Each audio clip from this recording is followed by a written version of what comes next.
This I wanna nail sports to the bone. Top blogger, top YouTube channel. No matter which sports, yeah, we got it covered. Subscribe and hit the notification bell. What's up, my wonderful, beautiful sports to the bone family? What's up? What's up? Welcome back to another video, my peeps. Hope you guys are doing okay. All right, my viewers and subscribers. So recently I came across an interview that was done by the former West Indies captain Sarwan, and he was basically talking about how he was planning for retirement even when he was at the peak of his cricketing career. And in this interview, he shared with us the importance of making sure that you are setting yourself up. He spoke about some of these players that are playing now and how they should make good investments so that they can benefit after they would have stopped playing the game. You know, it's just a couple of months ago, Sarwan was appointed in a CWI role. I think he was a selector. And, you know, he just spent a little bit of time in there and then walked away from that. And quite a few people would have probably wondered, why is it that he just got that role and just walked away from it? Well, this interview is probably going to give you some information or some ideas as relates to why Sarwan did not have any time for CWI and their selection and their building up of cricketers or whatever. You understand? We're going to go down into it, my peeps. He shared some very good information, so we're going to talk about it.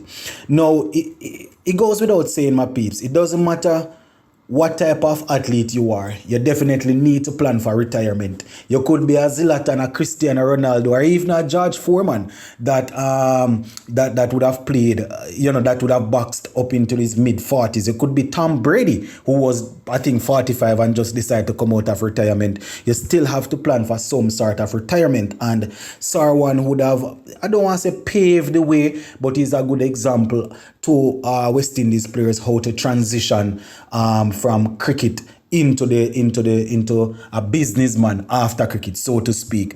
You understand? We would have seen on several occasions, as I said earlier, where players that were dominating their sport and were making a lot of money. You understand? After retirement, we see them living on the street. We see them all over the place, hardly able to find food to eat. So it's very good. It's very important to make good decisions while you are playing and while you are earning, and that is what Sarwan would have shown us here. Now, with franchise cricket providing players with so much money, you know, it is even better and it is even easier for these players to make the right sort of investment, make the right sort of moves, so that when their career is over, they still can have a good way to support them their families. Remember now, you know, peeps, a professional a sports career will go to the span of probably 10-15 years, maybe 20 if you are good enough. You understand? So at the age of probably 35, 38, you're looking to step away and you're just looking to start life. You understand? So we're going to go down into a couple of things that Sarwan was talking about. He was actually speaking to the Guyana Chronicles, and, you know, he was talking about him transitioning from being a cricketer into a businessman, owning a mall that is called the Amazonia Mall. You understand? That is located over there in Providence at East Bank. And according to Sarwan, well, this is what he had to say, and I quote, I had people that helped to keep me grounded. You hear that?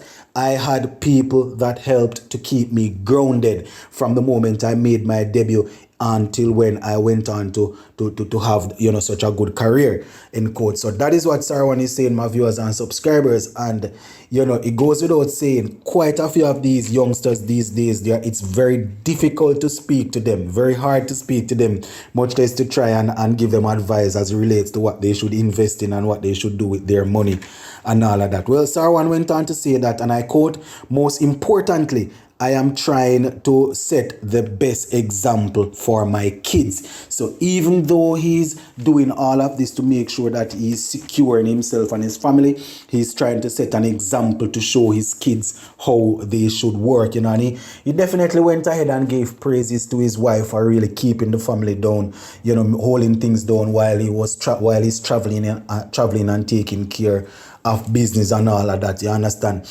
According to Sarwan, from the age of 25, 26, he actually envisioned owning a mall. You understand? He envisioned owning a mall at the age of 25, 26. And this is what he had to say, and I quote, I knew at some point in time that I had to retire. So I had to make sure that things were in place. He went on to say, I wanted to make sure that I invest in a way it would be rewarding, not only for me, but also for my family. He went on to say, I wanted to build a mall so, the Guyanese people could get the experience of what these sort of things are.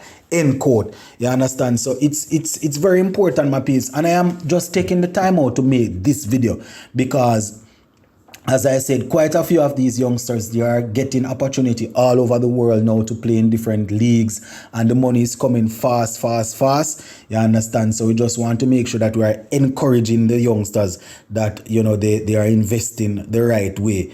Anyway, let me continue with what Sarwan was saying. Now, Sarwan is quoted as saying, traveling the world, I looked at different facilities, different places, and I basically came up with my design based off different places that I would have seen, end quote. You understand? So he's now actually advising the youngsters to do, if not even the same, to make sure that they are making decisions that will benefit them after they would have walked away from cricket. You understand? And the lucrative contracts that are out there, he's saying that if the players are able to pick up these contracts, they should make sure that they are investing in lucrative areas and developing areas that will be beneficial to them and their family once they retire. You understand? He also went on to say that the players that are not getting these lucrative contracts, then they should continue to work hard at their game to make sure that at some point in time they will be able to do so. You understand? In terms of what is going on with his business now, my viewers and subscribers, and as I said, it's a possibility that this is the reason he had to walk away from CWI. I'm not saying this is the only reason. Don't know if the man is going in politics or anything. I don't know. Can only tell you what is being there, what is here. And this is what he's saying. And I quote, I am in the process of extending the mall, right? And shops such as Starbucks, Popeyes, Payless, and CT Williams, all of these stores will be added to the mall. So there you have it, my viewers and subscribers. It's a possibility that is the reason Sarwan had to walk away from his CWI role, because he's in the process of adding to his mall, shops like Starbucks, Popeyes, Payless, CT Williams, and all of them big things going on to Sarwan's mall. So, definitely a good look for Sarwan and his family. Definitely a good look for the people of Guyana, because all of this will provide employment. And when I do these videos, my viewers and subscribers, even a video like this now, it's not just to give you some information as it relates to what Sarwan is up to. It's just to show you how, he's contributing back to his country. When he was asked about the mall, he was actually saying that he named the mall as he did the Amazonia Mall, because he didn't just want the mall to reflect him, Sarwan, as a person, but also to reflect Guyana and to try and sell Guyana in the sense, because we know that maybe over 70-75% of over there is some good don't want to say jungle, but some good rainforest and thing like that. You understand, if I can put it that way. So he decided that he would have named it in a way to tie it in with the country instead of just himself. So yeah, that is what Sarwan is up to, my viewers and subscribers, extending his mall and encouraging the youngsters to make sure that they are making good investments. So as I said, it's a possibility that this is why he had to walk away from CWI, the role in CWI. He didn't specifically say, but with so much work, maybe that is it. So after sharing this interview with you, my viewers and subscribers, I just want to take the time out to implore. I don't know if any of these top class cricketers coming out of a region is actually listening to me, but still going to take the time to give some advice that, this is definitely a pattern that they can follow. We would have seen people like Chris Gale and Ruslan, these guys opening their own places and thing like that. So we're definitely going to continue to keep an eye on this to see what the former player is up to. And as I said, I'm hoping that the youngsters are actually paying attention and seeing how to invest to make sure that they are securing themselves and their family after retirement. So yeah, just wanted to share this one with you guys. Big up on yourselves, in.